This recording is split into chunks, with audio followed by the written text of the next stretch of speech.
Student, তোমরা যারা ক্যালকাটা ইউনিভার্সিটির আন্ডারে 5th সেমিস্টারের ছাত্রছাত্রী আছো এবং তোমাদের রাষ্ট্রবিজ্ঞান পাস কোর্সে ডিএসসি A2 পেপার আছে, তোমাদের জন্য আজকের ক্লাসটা খুবই গুরুত্বপূর্ণ।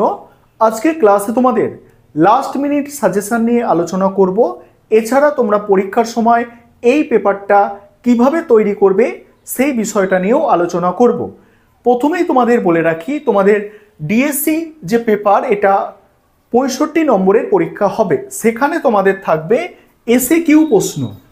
এসএকিউ প্রশ্ন 15টা থাকবে এবং এই এসএকিউ প্রশ্নর জন্য তোমাদের সর্বদাই আমি যেটা সাজেস্ট করি সেটা হচ্ছে বিগত বছরের প্রশ্নপত্র, অর্থাৎ 2022, 2021 আর 2020, এই 3 বছরের প্রশ্নপত্র তোমরা সমাধান করে যাবে এসএকিউর জন্য।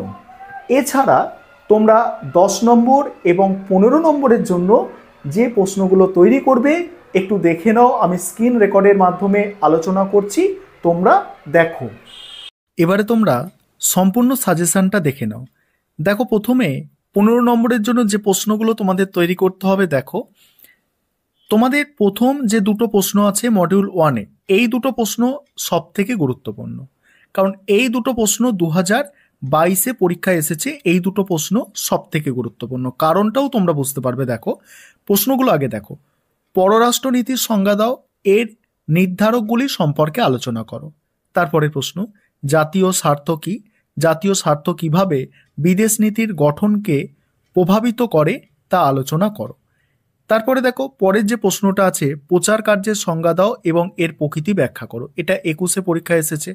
তারপরে একটা প্রশ্ন কেটে দেওয়া আছে, দেখতে পাচ্ছ তোমরা। এই প্রশ্নটা 21-এর প্রশ্ন 23-এ রিপিট হয়েছে, অর্থাৎ তোমাদের 22-এর প্রশ্ন 24-এ রিপিট হওয়ার চান্স খুব বেশি। দুটোর মধ্যে একটা রিপিট আসতেই পারে।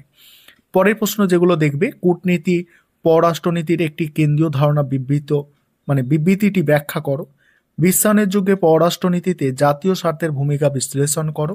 এখানে আবারও বলছি, প্রথম দুটো মোস্ট ইম্পর্টেন্ট। মডিউল 2-তে দেখো, মডিউল 2-তেও প্রথম দুটো প্রশ্ন মোস্ট ইম্পর্টেন্ট। ঠান্ডা যুদ্ধোত্তর কালে ভারতের বিদেশ নীতির মূল বৈশিষ্ট্যগুলি আলোচনা করো।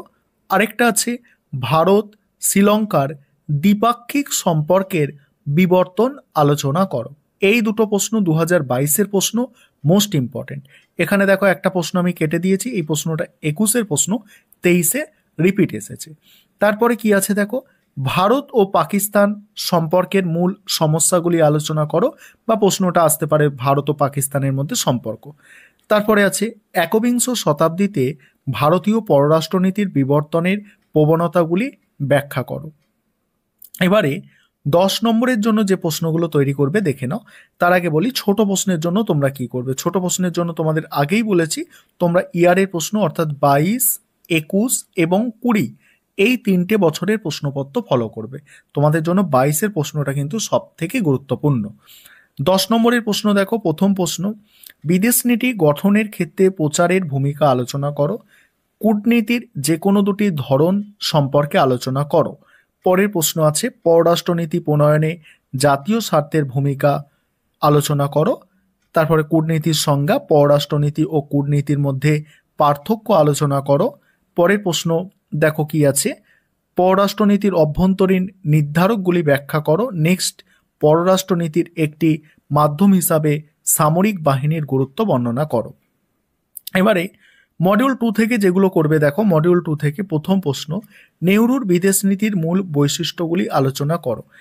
কাশ্মীর সমস্যা কিভাবে ভারত পাকিস্তান সম্পর্কে প্রভাব বিস্তার করেছে তা সংক্ষেপে আলোচনা করো। এই প্রথম দুটো করলে আশা রাখি একটা প্রশ্ন তোমরা কমন পাবে। দেখো 21-এর প্রশ্ন 23-এ কিন্তু একটা রিপিট এসেছে। তারপরে দেখো, ভারতের বিদেশ নীতির মূল স্তম্ভ হিসাবে জোট নিরপেক্ষতা নীতির গুরুত্ব আলোচনা করো। ভালো প্রশ্ন এটা। ভারত শ্রীলঙ্কা সম্পর্কের তামিল সমস্যার গুরুত্ব। ঠিক আছে, এই ছিল তোমাদের সম্পূর্ণ সাজেশন।